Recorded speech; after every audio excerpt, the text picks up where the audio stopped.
اب میرے بھائیوں کچھ اہم فقہی مسائل جلدی جلدی کور کر دوں.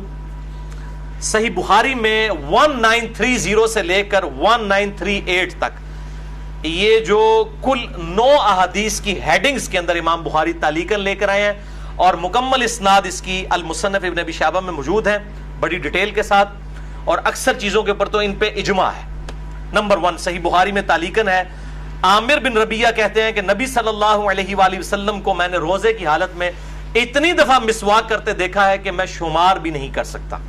تو روزہ دار مسواک بھی کر سکتا ہے, ٹوتھ برش بھی کر سکتا ہے, لیکن ٹوتھ پیسٹ سے اجتناب کرے, اس میں ٹیسٹ والا معاملہ ہے, اور اس کے ٹیسٹ کو مسواک کے اوپر قیاس نہ کرے. البتہ اگر کوئی ٹیسٹ والا معاملہ کر بھی لیتا ہے تو روزہ نہیں ٹوٹے گا, کیونکہ جب تک حلق سے نیچے نہیں جاتا روزہ ٹوٹے گا نہیں, بچنے میں عافیت ہے. صحیح بخاری میں تعلیقاً ابن مسعود کا قول ہے کہ روزہ دار کنگھی اور تیل بھی لگا سکتا ہے بالوں میں. صحیح بخاری میں تعلیقاً انس بن مالک کا قول ہے کہ روزہ دار سرما بھی لگا سکتا ہے آنکھوں کے اندر, لیکن آنکھوں میں دوائی نہ ٹپکائیں, کیونکہ دوائی وہ سیدھی گلے کے حلق تک پہنچتی ہے. صرف سرمے کا مسئلہ ہے یا پانی کا, وہ جائز ہے. صحیح بخاری میں تعلیقاً ابن عباس کا قول ہے کہ روزہ دار ہنڈیا کا ذائقہ بھی چکھ سکتا ہے. چکھنے اور کھانے میں فرق ہے. چکھنا جو ہے وہ زبان کی نوک کے اوپر ہوتا ہے, یعنی نمک مرچ کو چکھ کے پھر تھوک دے. صحیح بخاری میں تعلیقاً حسن بصری تابعی کا قول ہے کہ اگر حلق میں خود بخود مکھی چلی جائے کسی کے تو روزہ نہیں ٹوٹے گا.